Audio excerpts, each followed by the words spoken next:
Hello, and welcome back to season 3 of the IBS Freedom Podcast. If you Not can one, even believe it. not two, Not two, but three. Three. I feel like the way that we said that kind of reminded me of how many licks does it take to get to the center of a Tootsie Pop? 1, 2, 3. And then the owl just Crunch. bites it. I feel is that the commercial? It was an owl, And right? cheats. Yes, it was. Yeah. Okay. Core millennial memories unlocked for those of us this age. Amy, I'm very excited about today's episode, actually, because this is something that we've had on the docket for, what would you say, maybe 2 years? Yeah. We've talked about the idea of doing a single nutrient series and highlighting one vitamin or mineral in a whole dedicated podcast episode all to its own. So this is the first in that series. And what better place to start than vitamin B1? I know, right when I yawn. I'm not yawning because this topic is boring, I promise. She's not yawning at you. She's yawning with you. I'm yawning that's worse. just being sleep deprived as a postpartum woman. But yeah, I'm super excited. Again, just through the journey of writing my book and just over time working with people, I can't overemphasize how important nutrition is. And you could look at it broadly of just needing enough calories, but then you could get more granular about needing micronutrients. Your gut-brain axis needs certain micronutrients to function optimally. And we know that IBS and gut issues are there's usually difficulty with that communication between the gut-brain axis. Something is messing with the signal to a degree. There's not efficient or effective communication between the gut and the brain. The computer's not computing the way it should. Exactly. So, and why could that be? I think a big reason for a lot of our patients is because of nutrient deficiencies like thiamine. And a lot of times it can in part be because they're trying to get their gut symptoms better, and they can start restricting more and more foods, which leads to more nutrient deficiencies and things over time. And so I love this series because it starts to create a different way of looking at nutrition, of not just pulling stuff out. It's more like, oh, how do I fuel the gut-brain axis appropriately and adequately so that it runs better? It's like you wouldn't put apple juice in your car and expect it to run well from an energy standpoint. It's like we need to figure out what's missing and why the gut-brain axis isn't working optimally. And I think you just accidentally grazed on something that I want to cover right in the beginning of this episode. Okay. So if I may, for just a moment. Would you agree with me here 2 minutes into the episode that the solution is not for everybody to run out right now and get a thiamine supplement? Correct. Correct. They are useful at times, and there might be people who listen to this episode who feel it's appropriate or even necessary for them to do that. But I'm telling you right now, all of you listening to this are pill popper crazy people. You run out, you run to Amazon or Fullscript or whatever, and you get the next pill that you think is going to cure everything. The answer is not in a pill. The answer is making sure you have the nutrition and the lifestyle that supports the use of this vitamin and the other ones that we're going to talk about later in the series. So yeah, resist the urge, people. Well, and it's also important to recognize if you're deficient in one nutrient, there could be other nutrients that you're deficient in because your diet's limited. And so going out and buying a supplement is not necessarily a really root cause or holistic way to deal with the deficiency.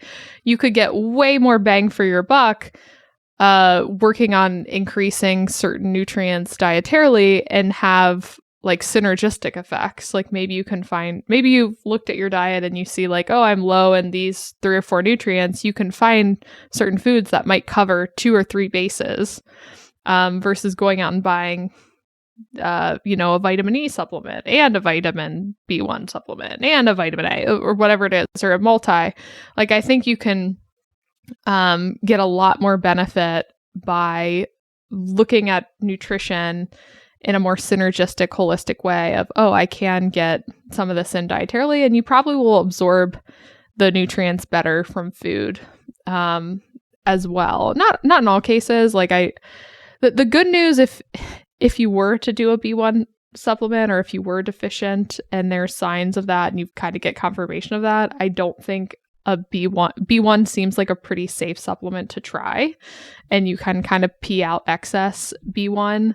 But again, from a holistic lens, you're much better off working on nutrition and making sure that you're getting it in dietarily. And maybe you do supplement for like a month or something, but after you replenish levels, you want to be able to maintain that across time. Well, yeah. And I think that there's a few factors here for the argument to get the stuff through food and not exclusively through supplements. I think and probably the least compelling out of the reasons, is that it's going to be more cost effective. Yeah. You have to eat food anyway right. to survive. Like, you might as well make it nutrient dense, and then your food is kind of feeding two birds with one stone, if you will, right? Like, you're getting calories in, but you're also getting your vitamins and minerals in, versus if you like divided those two things up. Like, oh, I'm getting calories from my Doritos, and then I'm getting my vitamins from a vitamin product that I purchased separately. Like, you might as well combine the two. It's more cost effective to do that. Also, I do think that there's more and more research coming out, the idea of synergy in the constituents in foods. And, you know, there's probably a lot of chemicals or constituents in foods and plants that we don't even know about yet. Right. That like scientists haven't studied, and they haven't named, and they haven't published the papers yet. And I love the way Michael Pollan describes this at one point in one of his lectures. He says, we don't know what's going on deep inside the soul of a carrot. And it's this idea of like, we egotistical humans, right, with our smarty pants frontal lobes, we like to look at a food and then think, what are all the good things that we could suck out of that food? Right. Like, oh, I'm just going to remove the beta carotene. I'm just going to remove the fiber. I'm going to remove the whatever. And I'm just going to suck all those things out. And then I could just throw away the rest of the carrot because none of that is important. And then I'm just going to take this new scientifically derived pill of beta carotene, and it's just the same as a carrot. And it's like, there's probably stuff in that husk that you threw away that is valuable, and we just don't understand it yet. Actually, as a potential mini side tangent, did I ever tell you about this with turmeric? No. Okay. So when people take turmeric supplements, they usually go for the curcuminoid products, right? Like X amount dose of emulsified, liposomal, whatever curcumin and curcuminoids. And that's what you'll see on the shelf for like $80. And I remember there's this herbalist who's very, very well respected in the herbal medicine community. And he was talking about this at a conference once. And he said, yeah, but there's other good stuff in turmeric beyond the curcuminoids. And like, you're missing out on that synergy.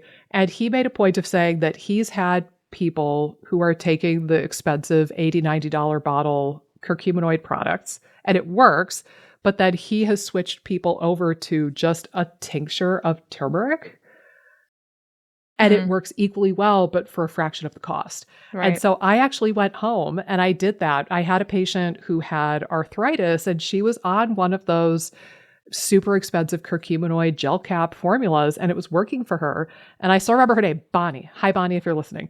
But I remember going home from that conference and telling her, I was like, hey, Bonnie, I will give you a bottle of turmeric tincture. Will you be my guinea pig and report back and tell me if this is as good as what you had been taking? And it was. And a bottle of the tincture was like $20. So it was way more cost effective. But this guy, when he was talking about it, he talked about a study, I think that might have been done in mice, where they extracted all of the curcuminoids out of the turmeric and they gave that as a supplement, and it worked. But then they took like whatever was left, the husk of whatever remained from the plant, and they ground that up and gave that as a supplement. And that also worked. Right. And it had no curcuminoids in it whatsoever. So similarly, you know, don't look at it from a reductionistic, egotistical smarty pants point of view, don't look at this as, oh, I'll just take vitamin B1 all by itself and then that'll do the exact same thing as if I had a pork chop. Because I assure you it's not the same thing. Yeah. It could be a bridge to get you there, but it's Right. not the end goal, Right. Yeah. No, I totally agree. And I do think if you're deficient in some of these if you're deficient in some of these nutrients, you're probably deficient in more than one. And again, it's sort of, you need to look at this from the lens of, is my outlook on my diet or nutrition potentially leading to more deficiencies across time? Because again, a lot of people that I work with too, it's not just that they have thiamine deficiency, that they have maybe 5 or 6 deficiencies in their diet, plus they aren't getting enough calories, plus they, are scared of foods, plus they aren't getting enough fiber. So like a lot of times if you're looking at this holistically too, like you said, you're going to get fiber if you add in beans or something, and you get more fiber, and then you get some folate, and you get some thiamine, and you get kind of some of these other things as well. But I do think thiamine is one where being restrictive or going low FODMAP, you can become more deficient in thiamine. Like you're taking out some sources, some really good sources of thiamine in the diet. So I do find in the IBS space, when people are restricting different things like grains, beans, legumes, that kind of stuff, you can really start to get lower with thiamine. So I agree.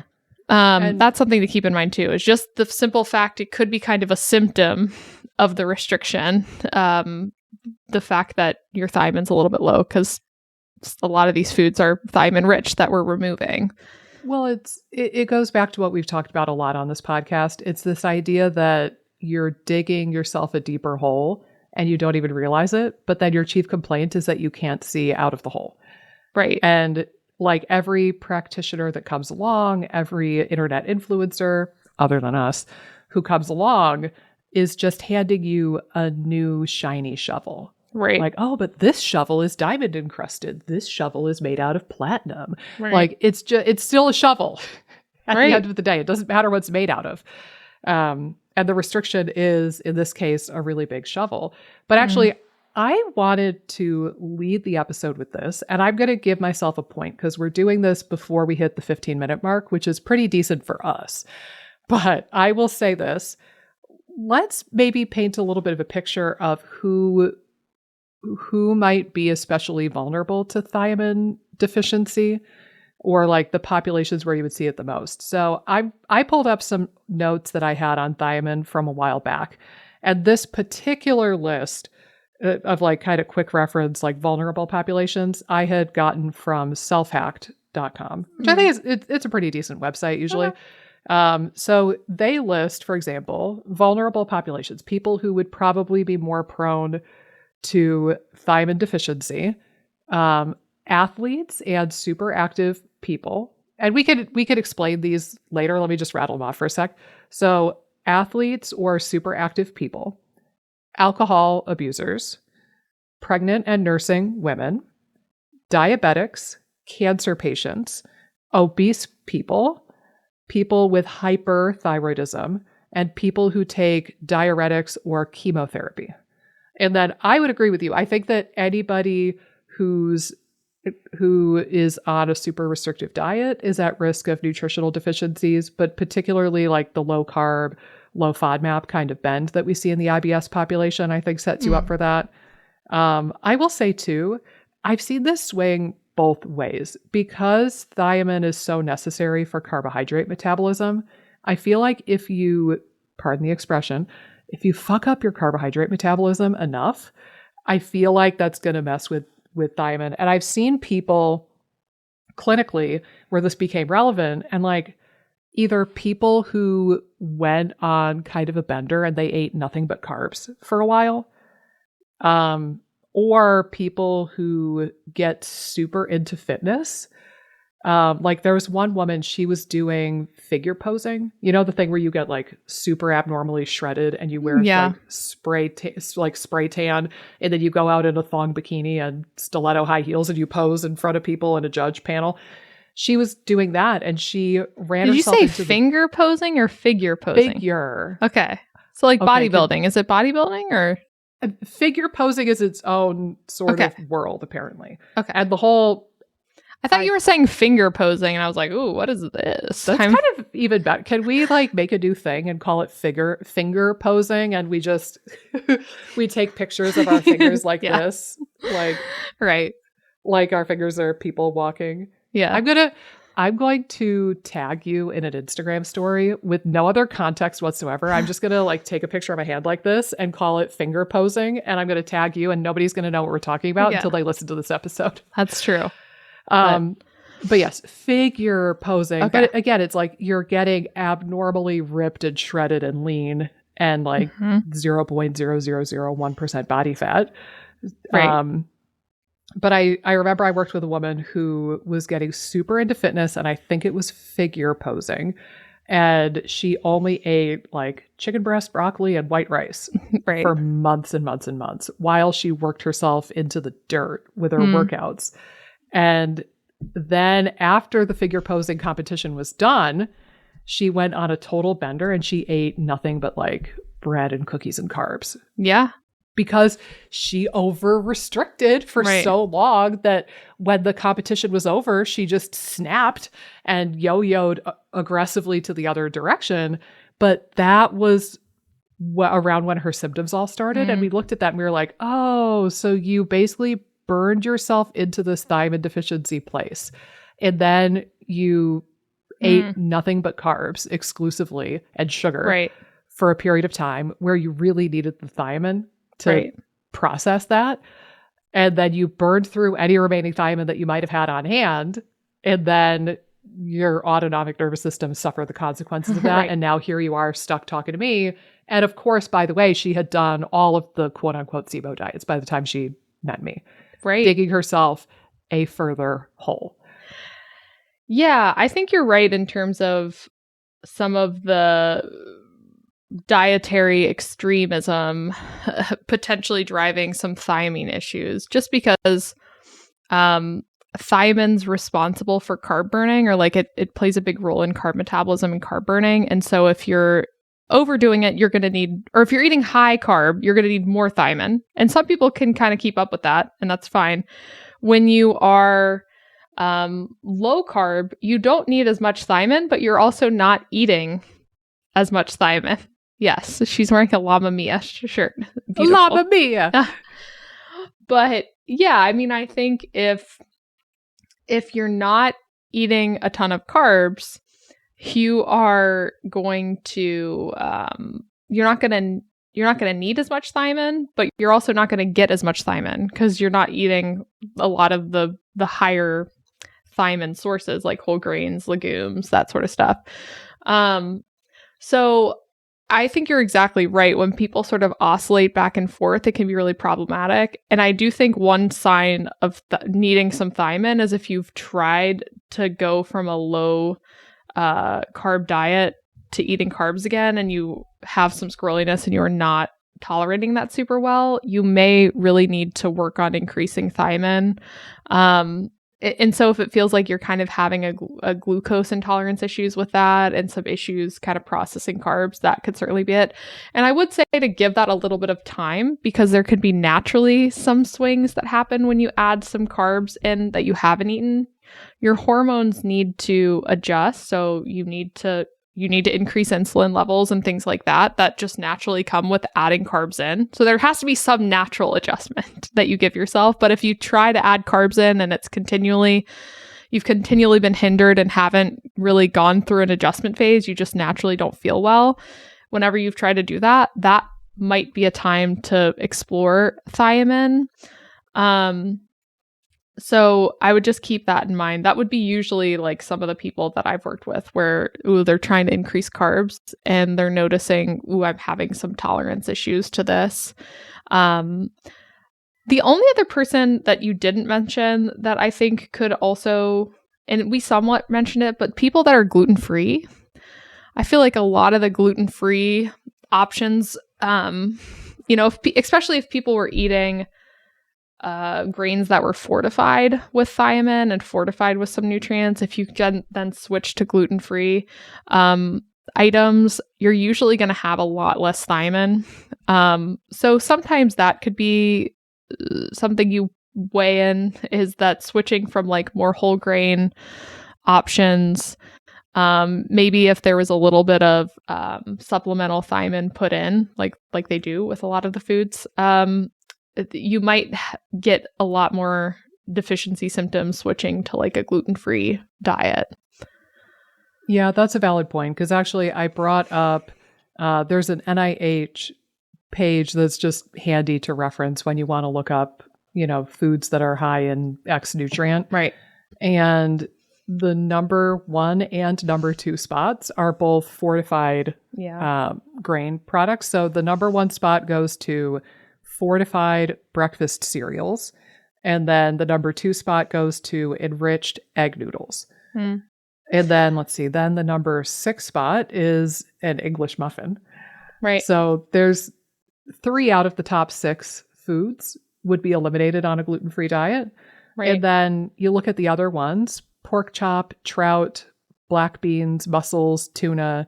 A lot of those are not foods that people are going to eat every single day. I mean, maybe black beans if they're a vegan or vegetarian, right. but certainly not if they're going low FODMAP. Yeah. And you just, and this is another good case too for the horror that is overlapping multiple restrictive diets, one on top of the other. Right. So let's picture, as an example, I'm going to pick on myself here for once. I was a vegetarian from the age of 11 to, it was either 22 or 23. And then there was about a year worth of time where I then went gluten-free, dairy-free, and I experimented with other stuff at the time, but I went gluten-free and I was still a vegetarian. And then it took me maybe like 6 months or a year to gradually reintroduce some meat into my diet. But I wouldn't say that I was eating meat on a regular basis for several more years after that. So looking at this, okay, I would have cut out any of the gluten-containing sources of thiamine from my diet. But coming off of a vegetarian diet, I was not eating pork chops at all, period. Trout specifically, I wasn't eating very much of, like maybe salmon here or there, but it wasn't a regular thing. I probably wasn't eating black beans a lot. I mean, again, here or there, if I went out for Mexican food or something. What about like a veggie burger? I feel like you might have a few beans mixed into that. Yeah, a few beans though. Yeah. Hardly a few enough. Black beans mixed in. Mussels I wasn't eating regularly. Tuna, I've always been a sucker for canned tuna fish, so that might have been my one and only saving grace. And then way down the list is brown rice and white rice. But, looking at this list, combining those 2 diets, and that, by the way, is not uncommon. It's not uncommon to meet somebody who's gluten-free and vegetarian, or gluten-free and vegan, or gluten-free low FODMAP. Well, with low FODMAP, it's kind of mixed in. Well, yeah, but then we get into our patient population, and we see people who are like, "Oh, my integrative doctor put me on." I kid you not. The one time I remember, I messaged you frothing at the mouth over this one. Low FODMAP, paleo, and low sulfur. And they were talking about layering in low histamine on top of that, because why not? At that point, the person is withering away before you. You might as well cut out any food they have left. But, good luck getting any of your nutrients, including but not limited to thiamine, when you restrict that much. And it's really not an uncommon phenomenon to see in the IBS SIBO space. Right. No, totally. This is one that I even see when I do tracking that can be low fairly frequently. Just casually observing someone's chronometer data. And usually I will say, just as a reminder, if you are going to use chronometer, which I think is a really great and valuable tool, one thing I will really mention that's helpful is, if you are low in calories or in carbs, calories in general, like work on that first and try to kind of balance whatever macronutrients you need to get squared away. So maybe you need to increase carbs, maybe you need to increase some other nutrients, but try to work broad first and then get more nuanced, because if you're not eating enough calories, you're likely not getting enough of lots of micronutrients. You get micronutrients from the calories. So just keep that in mind, because like you might be 800 calories from where you need to be. So you need to work on the calories and then see where your thiamine's at. Because likely you're going to have some increases in these micronutrients. So just keep that in mind when you're doing any sort of micronutrient work, is you want to focus on the bigger fish to fry first and then move to more nuanced micronutrient stuff. Yeah, that's actually a really important thing, and we'll probably want to mention that every episode in this series. Yeah, because I'll give an example again from my own life. I lived this recently myself, and I'm sure I probably told you about this in some capacity, but now I'm forgetting what I filled you in on. But at the beginning of 2024, I looked at my chronometer data, and I decided, okay, I need to work on some of this, because there were pretty consistent gaps. But admittedly, I kind of fell into the same trap that a lot of people do. And I thought, well, but I take a multivitamin or a B complex, so I'm kind of like filling in those holes reasonably well. And like, hopefully this is good enough. But last year I decided, no, I think I actually need to make more of a point to like get my B vitamins in particular up, because they weren't pretty consistently, none of them were hitting 100%.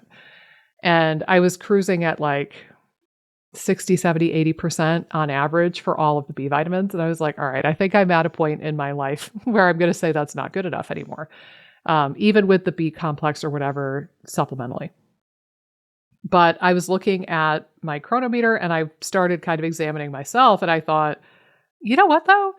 The first thing I need to look at, so calories I'm fine on, but I've wrapped my head around recently, I think I'm undershooting protein for the woman that I am. I'm now we've met in person, Amy, so you now know I am a tall drink of water. I'm 6 feet tall, about 190 pounds. I am a solid human.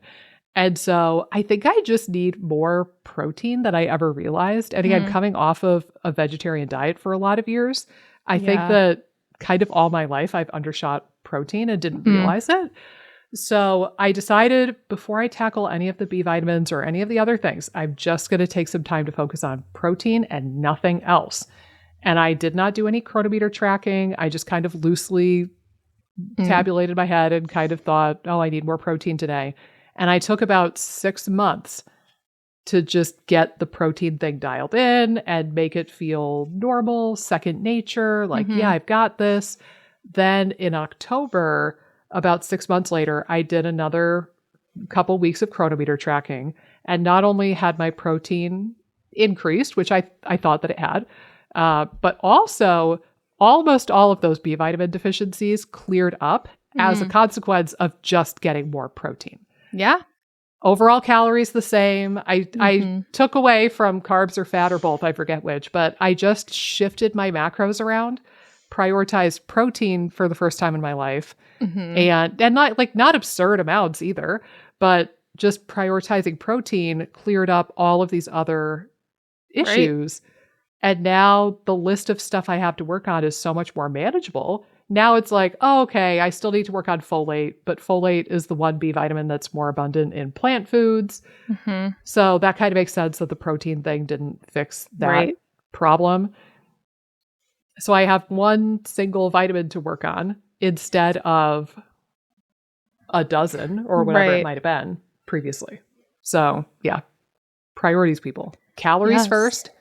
Once you have enough calories going into your system, then you can start looking at the macronutrients, protein, fat, and carbs. And I would kind of lump fiber in at that stage of the game too, personally.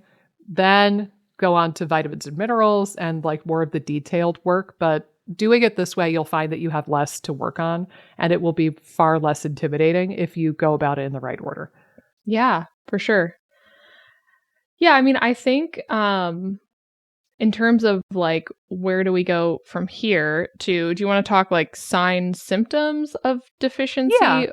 Okay, let's do that. I think I was telling Nikki before we hopped on, some of these signs and symptoms of deficiency you would maybe see in severe issues. Like I always remember when we learned about thiamine in dietetic school, we talked about Wernicke's encephalopathy, which is basically like what happens in more severe thiamine deficiency. And that can lead to like gait changes, like severe muscle twitching, like really more severe neurological issues, especially like twitching of the eye, paralysis, weakness, like kind of more extreme issues from like a nervous system standpoint. There's even something called Korsakoff's psychosis, which that's going to have things like confusion, like distorted memories, amnesia, like a lot of kind of really weird like psychological symptoms. So like you always hear about that kind of stuff in school, like the more extreme nutrient deficient type issues. People you would see if you were a dietitian in a hospital. Yeah, and I would say it's Maybe, probably right? still a little bit rarer, but like Wernicke's tended to be common in like alcoholism, especially like severe alcoholism. When people are detoxing, you can see it a lot more. It kind of makes itself known. It reveals itself. It reveals itself more when people are detoxing from alcohol.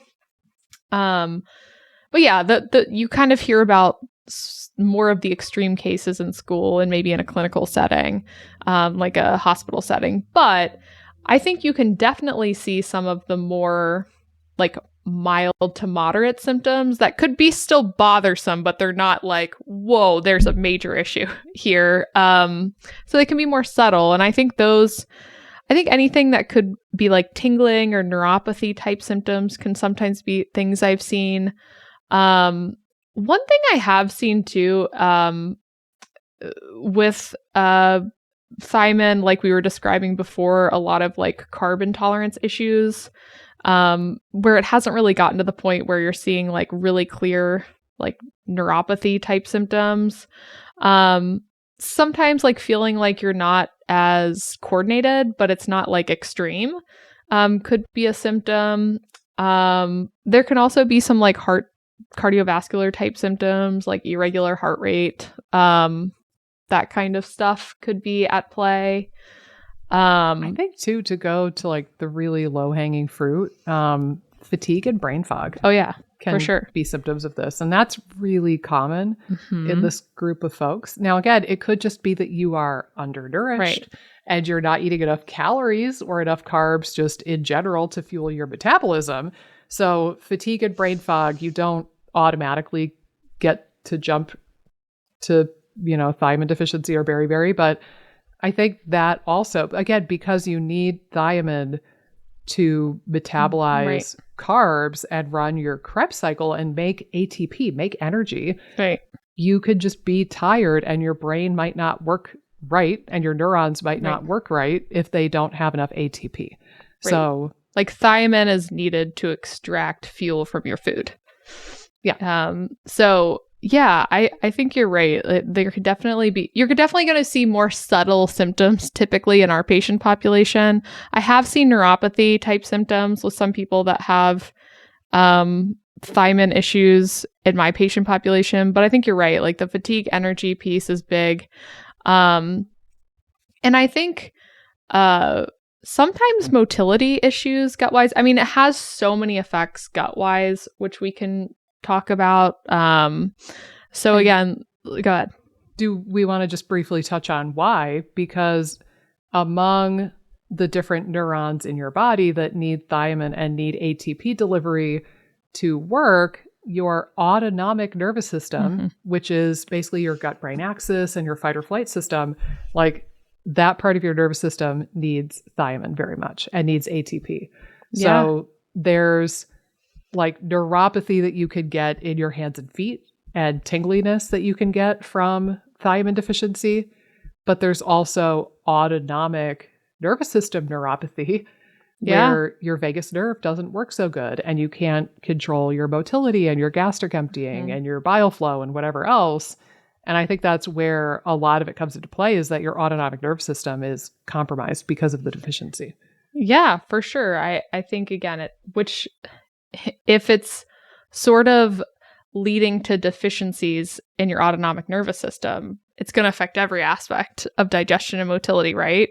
And I think, again, like, I sort of view, I always say, like, thiamine's your vagus nerve's best friend in a lot of ways, because, again, it's making energy that is important for the nervous system. And I do think that, thiamine's really important for making the neurotransmitter acetylcholine, which is really essential for the vagus nerve to work optimally, and plays a big role in, like, motility, mucus barrier function, kind of intestinal barrier function, in kind of regulating digestive juices. Like, again, anything that the vagus nerve sort of touches is going to be affected in a lot of ways. So basically from your collarbones down to your pubic bone, more or less. Yeah. And actually, you could even make the argument beyond that, because that statement was more focused on the vagus nerve specifically. Right. But there are other parts of your autonomic nervous system that innervate and control the rest of your organs, or, like your eyeballs, or, tear glands and sweat glands and that sort of stuff. So even my statement was maybe a little bit overly simplistic, but I think for people in the gut health world, the part of the autonomic nervous system that they care about the most is the vagus nerve. So we tend to focus more of our conversations around that. Yeah, for sure. But, I'll share this too. This might be interesting fuel to add, pun intended, by the way. There's one of the things that I had written in my notes when I was doing a deep dive on thiamine was from a pamphlet from a supplement company that makes one of the fat-soluble vitamin products that are out there. And I thought that this was worth stating. They said, we have compared thiamine deficiency to a choked engine in a car where there's an excess of fuel that cannot be efficiently oxidized, resulting in an increased combustion from that exhaust. Relative thiamine deficiency is easily induced by an excess of simple carbohydrates. So again, going back to, in the case of like the woman that I described, where her exercising and her diet and lifestyle probably induced a thiamine deficiency, and then she went balls to the wall and just ate nothing but cookies for days on end. Or one of the example vulnerable patient populations, which is diabetes, you have people with an excess of blood sugar, glucose hanging around, and your body is trying to burn that fuel for energy and make ATP. So you have all of this fuel hanging around that you can't really do anything with. And I liked the metaphor of the choked engine. I thought that was appropriate for this. Well, yeah. And I do think that there is some research to support that people with diabetes typically have more thiamine deficiency. I believe Chris Masterjohn might have talked a little bit about that. So yeah, it makes total sense. And again, I think, we're getting really granular with this one particular nutrient, and how important it is for gut health. And it's kind of crazy that there's all these different nutrients too that are essential. But this one too, I think, because it's such a big vagus nerve supporter, I've heard it talked about a bit more in like the SIBO and IBS space.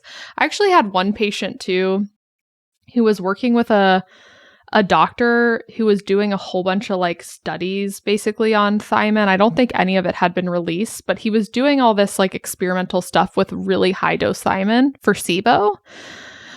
Like kind of as a motility aid.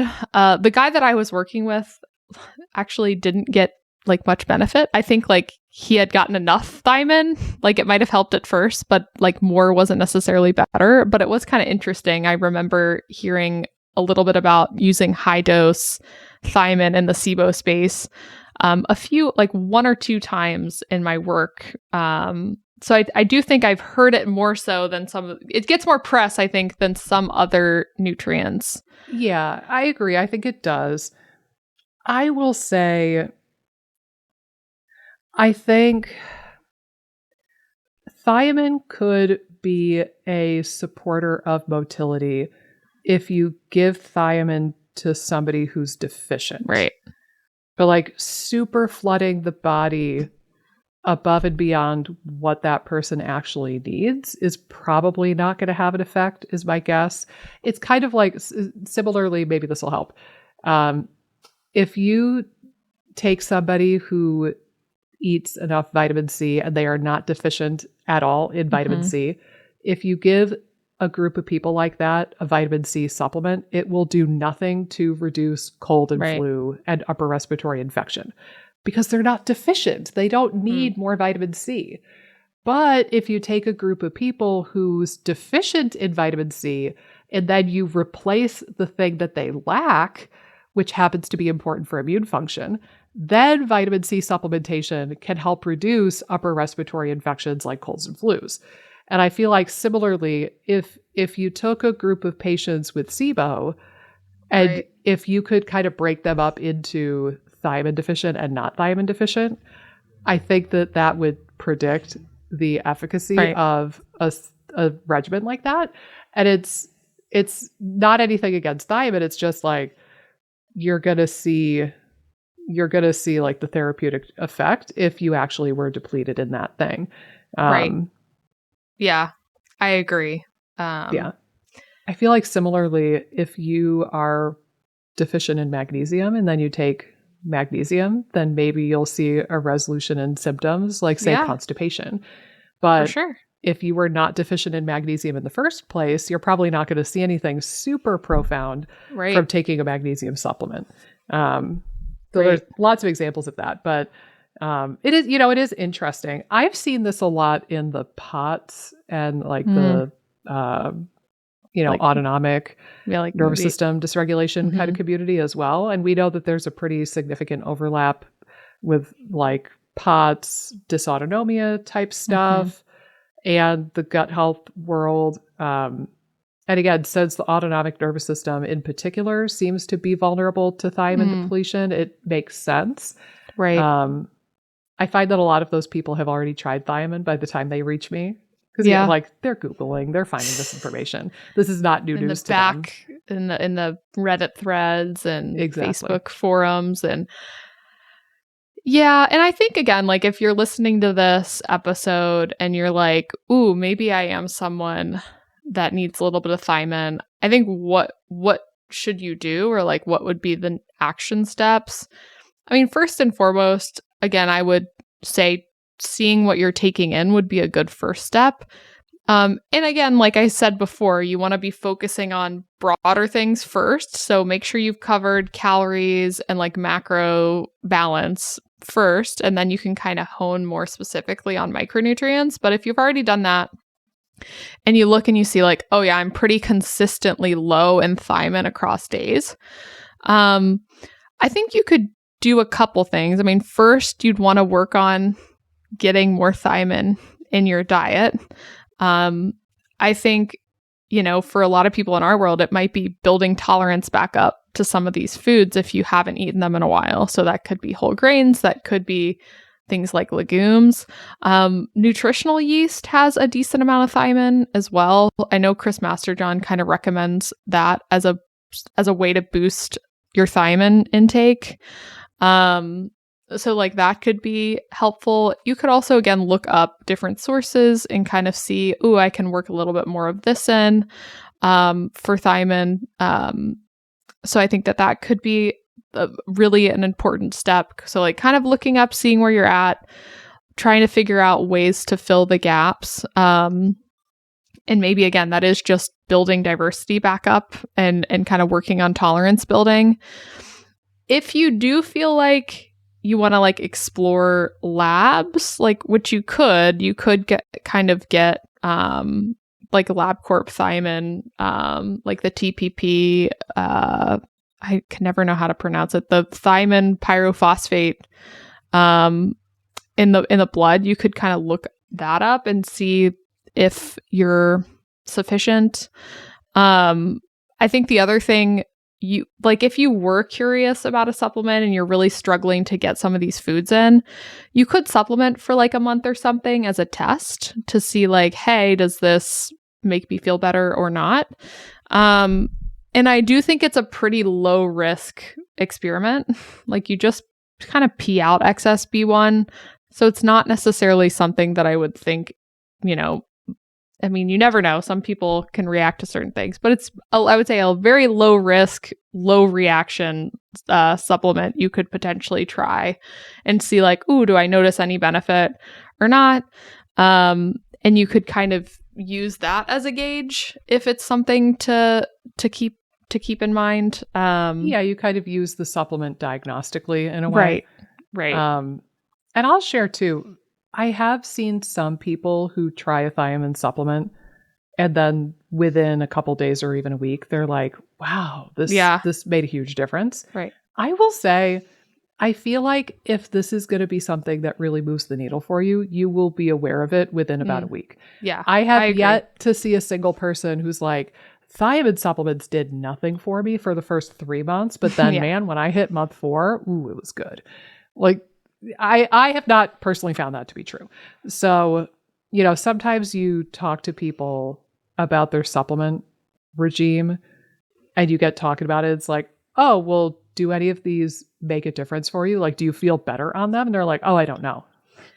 Like, I just had this. All right, the answer is no. I just had this conversation today with a patient because they're on they had a pretty long list, and I was like, "So, how do you feel with this?" And they're like, "Really, any of these things I don't think help." And I'm like, "Well, you're on a bunch. We probably want to." Right, and I think again, like sometimes there can be fear, like a provider has been prescribing them. So they're just following the prescriber's orders. And then you kind of get 20 supplements deep and you're like, well, what am I doing? Are these things helping? I don't know. So yeah, I think it's always important when you take a supplement to have a decent idea of how long to give it before you really know if it's helping or not. And I think I'm glad you brought that up, that usually it's fairly quick that you would notice a difference. And the goal should be, like, if you're going to use a supplement at all, in this case, maybe supplement, like maybe a bottle's worth, like get, 30 or 60 days out of it maybe. Mm-hmm. And then by that point, that should buy you enough time that you can introduce some foods into your diet. Right. Now, I will say, to give a different example, I think for the vast majority of people, the goal needs to be that you use the supplement as a Band-Aid while you're introducing foods that contain that nutrient. And then by the time you're done with that bottle of the supplement, hopefully your diet has enough of that nutrient to support you. There are going to be cases where people are not willing to change their diet. So like I'm picturing a vegan or a vegetarian who is not willing to introduce meat and they're taking a B12 supplement. Right. Like, if you are on a diet stubbornly, right? Like it's up to you. I'm not saying stubborn is a bad thing, but if you are stubborn and you refuse to change that part of your diet and you just know that you're going to be deficient in that nutrient for the rest of your life because of it, that is one of the only cases where I think it makes sense for that person to continue the supplement. So like if you are still a vegan or a vegetarian, I hope and pray to God you're on a B12 supplement. Right. But any other normal person, right? You discover you have a deficiency, you treat it for a short period of time while you learn about the nutrition and introduce the foods, and then your food should support that nutrient for you, and you shouldn't have a prolonged need for the supplement. Yeah. Well, and I think too, like even people that have a glucose tolerance issue related to thiamine deficiency, it can be helpful to supplement, like you said, for a month so that they can tolerate more carbs. Yeah. So again, like that can be another important piece. And similar to your point too, calcium's another one like that. Like if someone's just really lactose intolerant or has an allergy or something to dairy, it's going to be really hard to get calcium in Yes, you could eat like bone and fish, but I just can't imagine someone eating enough bone and fish to equate to their calorie needs. So again, like that could be another example of like, oh yeah, if your diet is just consistently low in this thing and there's not going to be any ability to add that in, then then supplementation is a necessary thing. But thiamine usually isn't one of those. Usually you can work it into your diet. It's nice in the sense that you could get it from plant foods and animal foods. Mm-hmm. So it is doable. I think it requires a little bit of work. Like, again, I'm looking at this NIH page that I pulled up, and the only food on this list that hits 100% at the daily value is the fortified breakfast cereal. Yeah. No natural foods are going to hit even close to that. So, for example, the enriched egg noodles, 42%. 3 ounces of pork chop, 33%. 3 ounces of trout, 33%. Half a cup of black beans, 33%. So you're starting to picture this day where like you could hit 100% if you eat 3 ounces of pork chop, 3 ounces of trout, and half a cup of black beans. And then you nailed it for the day. But most people are not eating those 3 foods every single day of their life. So like it I think pulls in this conversation of diversity and having your nutritional bases covered broadly, because the odds of you eating the heavy hitters and getting all of your thiamine from these couple of really high foods is probably slim. But, like, okay, sunflower seeds, 1 ounce of sunflower seeds gets you 8% of your daily value. A cup of yogurt gets you another 8%. A glass, a cup of orange juice gets you another 8%. You can add up the little bits of thiamine and you could get it from like many little small portions of thiamine through your day, but you're only going to do that if you have a diverse diet. Right. If you are eating no sugar, no FODMAP, no fruit, no whatever, right, and you're limited to like 20 foods that you're eating, the odds of you hitting enough thiamine are pretty slim. Right. It's true. Just diversity has a lot of functions. In this case, nutritional repletion, and that's not even getting into the conversation of what diversity will do for your microbiome. Right. It's like spoiler, it's great. Yes. It lowers the risk of deficiency. The more across every. Sorry, I'm not close enough to my mic. Apparently, I think it lowers the risk of deficiency. I mean, I think that there's no doubting that if your diet is limited, you're definitely going to have a high risk of lots of deficiencies. So might as well kind of continue to diversify as much as you can. It doesn't mean that you have to eat everything or that you have to eat things you hate, but like, if you're eating 5 to 10 foods or something on a regular basis, it's probably time to kind of have the goal of nourishing and less of the goal of like minimize all and every symptom based on the diet. So it's tricky. It's a tricky mindset shift to really focus on nutrition. But I do think the more educated that you get on how nutrients affect the gut-brain axis, the more you're going to want to diversify and the more motivated you're going to be. Because I will say the longer that I've looked at specific nutrients, especially just doing research for my book, it's like crazy how much nutrition matters in the gut-brain axis. And it seems like duh, like, yes, of course it's going to matter. Like in some ways it's like, oh, duh. But then there actually is a lot of interesting research on exactly how nutrients affect the gut. And it just pulls everything together that nutrition is so important and highlights that. So yeah, I think just being able to make that mental shift of I'm going to use diet to control my symptoms versus I'm going to use diet to really fuel my gut-brain axis so I get better long-term is a different mindset change, but very important one I've found for people to get better. Yeah. Yeah. And I guess here's a new metaphor that just popped in my head. I don't know if it's a good one yet. We're going to explore it together because it's brand new. The synapses just fired this one off a moment ago. Maybe you have enough thiamine to fire off your synapses and you're making the metaphor now because of the thiamine. There we go. think of it like a car, and you're trying to get to your destination, but you're going downhill to get there. You can use the car and you could just stomp your foot on the brakes repeatedly to like keep yourself from going too fast.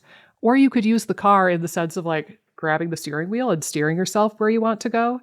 And I feel like it's almost that different energy of like, you can use your diet to try to minimize and control every little symptom and overanalyze the shit out of it. And that's like continually stomping your foot on the brake pedal. But it's going to take you forever to get wherever you're going doing that.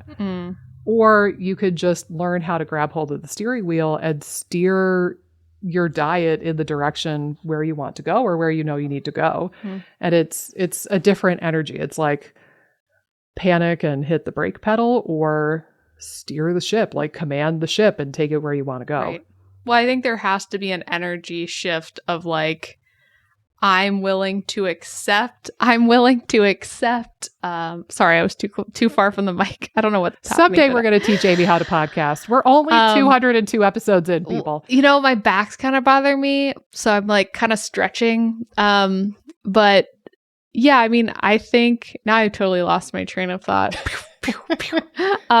Steer the ship, Amy. Steer the ship. Steering the ship. What was I going to say?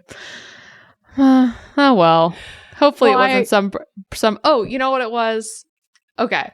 What I was going to say was it's a different energy because you have to change your mindset of being willing to accept the ebbs and flows of like maybe symptoms adjusting or transitional things. You kind of accept like, okay, I might have some like growing pains or just kind of some changes and discomfort along the way. Like that's just going to be a part of the process. And I'm not going to try to analyze every one of those. I'm just going to accept that there's going to be ebbs and flows in my symptoms along this journey.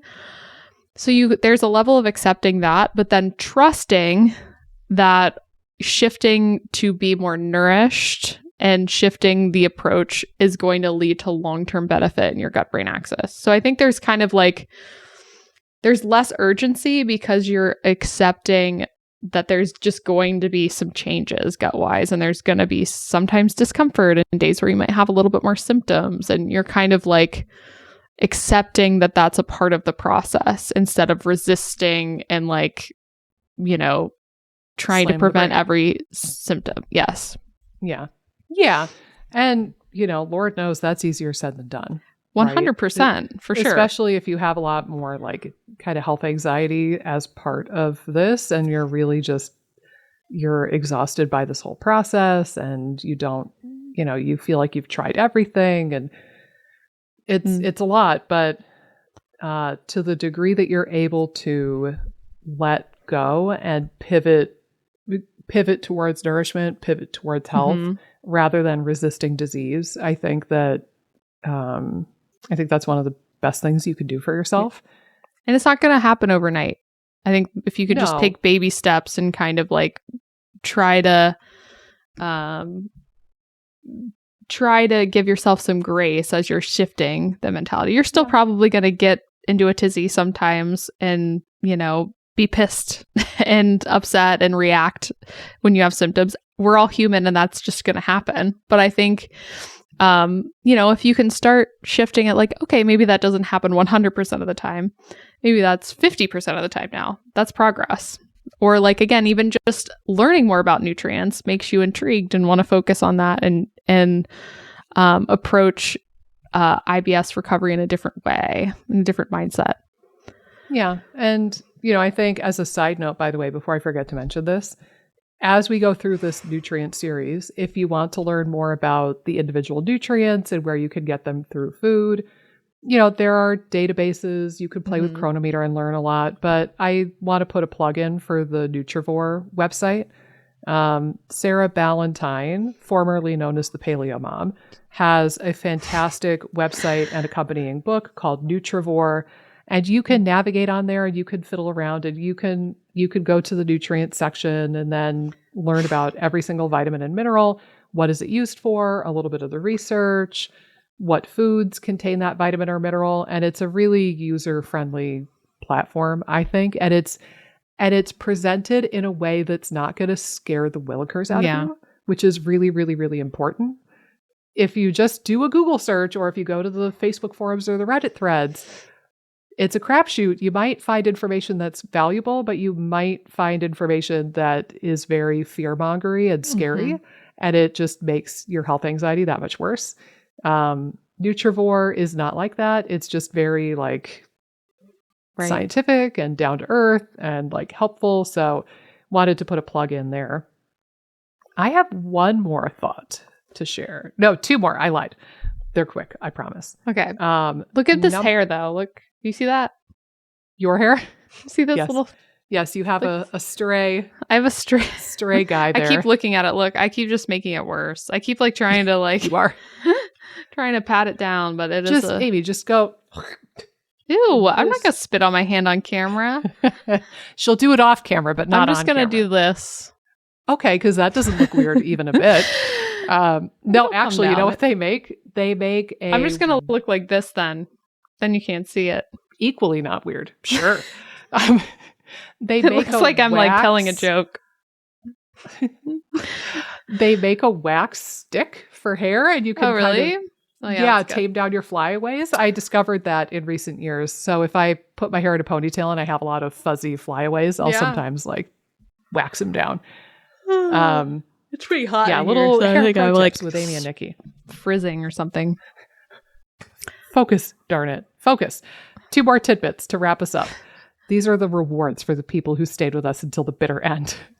So number 1, again, looking through my notes when I did a deep dive on thiamine, one of the things that came up is that thiamine is needed for hydrochloric acid secretion, aka stomach acid. And if we think about the symptoms and how important that is for something like SIBO and motility, right? Like how many people have bloating, excessive fullness, belching, they feel like they eat 2 bites of food and then they're full for some reason and they can't eat anymore. Poor motility, constipation, like abdominal pain. There's so many symptoms of low stomach acid, and it could be that you're not getting the nutrients that you need and the ATP that you need to make stomach acid. So that was one additional tidbit. Another thought.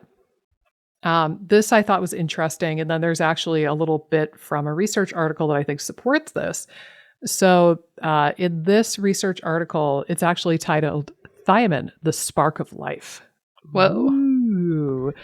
And they mentioned moderate prolonged restriction of thiamine in humans leads to emotional instability reflected by irritability, moodiness, quarrelsome behavior, lack of cooperation, vague fears and agitation, mental depression, variable restriction of activity, and numerous somatic complaints.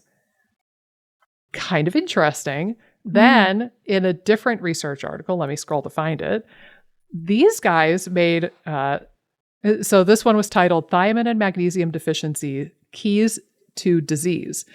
And they made a point of saying that mild to moderate thiamine deficiency results in pseudo-hypoxia of the limbic system and brainstem. Emotional and stress reflexes of the autonomic nervous system are stimulated and exaggerated. So that's kind of interesting. Like your ability to regulate mood and brain function, and basically your limbic system is that deep, deep, deep part of like the lizard brain, the survival brain, that is constantly deciding, are you in danger or are you not? Do I need to be hypervigilant on red alert or am I okay? Do I need to care about this thing or can I chill out? Like your limbic system is not going to work if it's in a state of pseudo-hypoxia, which means basically that it doesn't get oxygen delivery, right? Adequate oxygen. So that I thought was really interesting. This mild to moderate thiamine deficiency results in pseudo-hypoxia of the limbic system, and emotional and stress reflexes of the autonomic nervous system are stimulated and exaggerated. It makes you wonder, for people who are really anxious or hypervigilant or just like kind of pissed at the world as a consequence of what they're going through. It makes you wonder if part of that is thiamine deficiency. Yeah. And some of it's merited. Like maybe if you've been dealing with this crap for 10 years and you're exhausted and you've spent thousands of dollars trying to get better, like maybe you have a right to be pissed at the world. I'm not saying that you don't, but could also be that parts of your nervous system aren't doing so hot because you haven't given them fuel in a really long time. Yeah, it's kind of like, I think there's a healthy level of being upset about things or kind of reacting in a emotionally appropriate, regulated way, emotionally appropriate way. But I think if you feel like you have an exaggerated emotional response compared to maybe other people, that is really fascinating. There's a few other nutrients too that seem to kind of do some weird stuff that could lead to more hypervigilant type behavior too. I know zinc being one. Like when I was doing some research, microphone, dear, microphone. When I was doing some research on my book, because it plays a big role in like GABA, GABA and that sort of thing. So yeah, I think like it certainly isn't helping. It would definitely not help if you're in an IBS situation to have a thiamine deficiency from a variety of different angles, but even the mental health side and sort of being able to not be hypervigilant or not be kind of able to feel like emotionally balanced is definitely not going to help your journey. Well, because it'll keep you sucked in. It'll keep you kind of inward versus being present in the world. Well, and it keeps you in that fight or flight mode too. Because remember, you get to be in one or the other. You don't get both simultaneously. You get to either do fight or flight or rest and digest. You don't get to digest your food like a champion and poop like a champion while you're running away from the saber-toothed tiger. Like those two things are not going to go together. So, even from the perspective of if your autonomic nervous system and your limbic system is constantly stuck in that state of fight or flight, not only does it keep you hooked into the symptoms and like perceiving them a lot more, right? Like an amplified pain response or an amplified magnified response to that stimuli that you might not otherwise notice or care about quite as much, but also the fight or flight nature of it is going to squash down your vagal activity. And then again, there goes your opportunity to make stomach acid, enzymes, bile, motility, colon contract, any of that just goes out the door. Yeah, because it's like kind of a feedback loop, right? When your body's like, oh, there's danger with these symptoms, pay attention. And then it's like, oh, then you feed into that more. And then that further leads to suppression of the vagus nerve and things like that. So it very quickly snowballs away from you. Yes, for sure. We haven't quite figured out yet. We might have a guest for the next episode, or we will continue the single nutrient series with our next highlight, which is riboflavin, which is a nutrient I almost guarantee that you are under appreciating right now. But we're going to continue this deep dive into nutrients that are important for your gut health. Spoiler, they're all important. But we look forward to seeing you back here on the next episode of the IBS Freedom Podcast. Until then, toodaloo.